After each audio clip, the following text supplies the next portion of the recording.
On the Scene video coverage of AHA 2012 is supported by Pradaxa.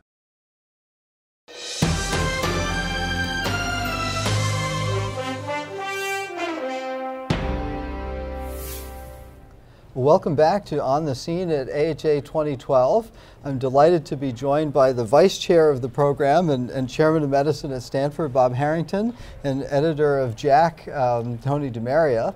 And a lot of big trials. We have several in the lipid field, and AFib ablation was presented today, so some very interesting results. I think the biggest of the trials was looking at a way to increase HDL. The DAL outcomes trial looked at dalcetrapib in a huge trial, 15,000 patients in the early post-ACS setting, and found absolutely no benefit on preventing cardiovascular events, despite about a 30% increase in HDL.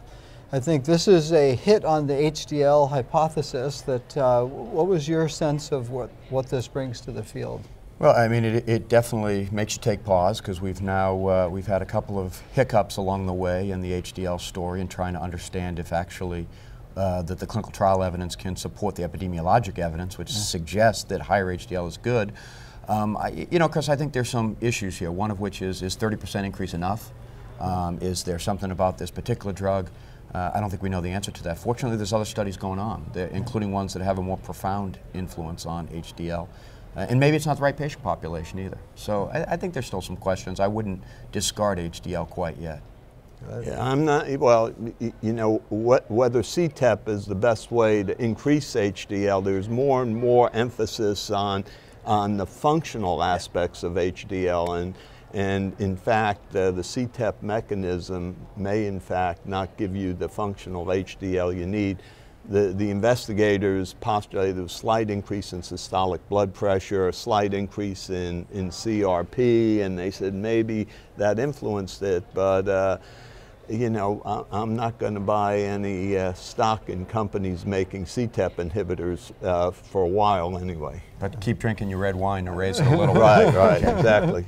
I think healthy approaches, but I think it is true that this is more complicated than just lowering LDL. Yeah. But on the lowering LDL side, there are at AHA a whole series of studies with the new PCSK9 antibodies that have very profound effects, and several trials presented. One of them was the Gauss trial, also co-published in JAMA, looking at the statin intolerant patient population. Pretty dramatic LDL lowering that was seen. You know, time after time, the lowering of LDL with these PCSK9 inhibitors has been very impressive here in statin intolerant patients, but of course there are other studies out there, one of which we published. When you add them to a statin, you get dramatic LDL lowering. So this is an important mechanism, I think. Yeah, this is a big story that there's, and as you say, Chris, there's a series of these relatively small trials all gearing up now for the large trials that are going to be done, and you can certainly have a very profound, as Tony said, and a very predictable decrease in LDL. And whether or not, as we've all talked about, is this a continuing straight line of benefit, or is it going to plateau? And we just don't know. Yeah. Certainly having a big pharmacologic effect will allow the study to evaluate whether a non-statin way of lowering LDL will be of benefit. And I understand one of the outcome trials has just started and several others getting planned. Yeah, it's subcutaneous injection, so for some patients that may be a little bit undesirable, but on a monthly basis, not too bad.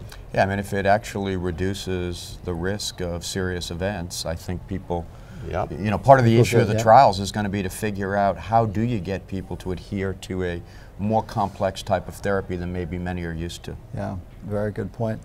Well, shifting gears a little bit off to atrial fibrillation and ablation, a very interesting study, a small study in just under 50 patients, but looking at AFib ablation as a strategy in heart failure patients, where in theory getting back into sinus would have the biggest impact.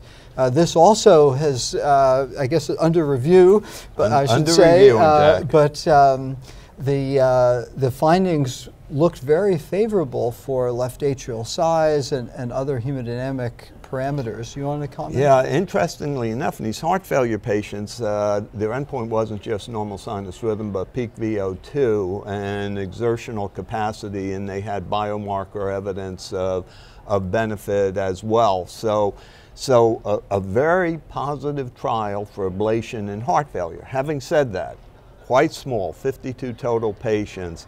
In addition, they achieved an over 90% success rate for sinus rhythm at the end of 12 months. The most successful results ever achieved. And so one might interpret it as evidence that if ablation can be that successful in heart failure patients, then maybe in fact it is a benefit.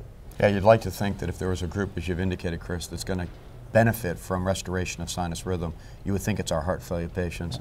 So as Tony said, if you can do a study where you can pull off this kind of successful ablation, it's worth exploring. I mean, certainly the preliminary data look good, look intriguing. It's going to require a lot bigger study to hang your hat on it. And I guess there are some larger trials in progress. Cabana is a study that's been underway for a while now, an NHLBI-sponsored trial trying to understand the role of ablation in a certain population of older people with AFib. So still underway. Oh, terrific. Well, we'll want to mention two other interesting pilot studies. One of them looked at sildenafil for diastolic dysfunction. That's another one of these vexing problems that we have lots of patients and really nothing different that we could offer. So an intriguing study to see whether PDE inhibition could be helpful, but it unfortunately didn't see a benefit in terms of hemodynamics. Again, a small study. Yeah, a small study, surrogate endpoint. So even if it was positive, we'd probably be saying, well, but it's negative for filling pressures as a surrogate endpoint. There may be lots of reason to take sildenafil, but diastolic dysfunction doesn't seem to be one of them. Okay. And then finally, another intriguing phase 2 study looking at another anti-inflammatory drug that the name is losmapimod. That's a MAP-P38 kinase inhibitor, so aimed at decreasing inflammation on a plaque. I think some intriguing results, the Solstice study. You want to comment briefly on what was seen? Solstice trial, you know, my conflict here is that I work with Doctors Newby and Granger who were involved with the study. I was not involved with the study, and it is intriguing. I mean, I think we've gotten to a point where antithrombotic therapy, we may have tapped out the level of benefit. Still some tweaking to do, but we need a new approach to managing patients with acute coronary disease, and an anti-inflammatory approach may well be it. We heard from colchicine. Yeah. Now we're hearing from a very targeted anti-inflammatory.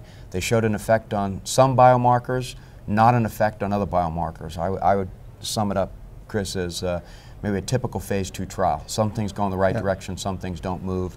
If you believe in the hypothesis, probably worth exploring. All right. Well, as you can see, a wide range of very exciting trials, and stay tuned with us as we cover more of the late-breaking clinical trials here at AHA 2012.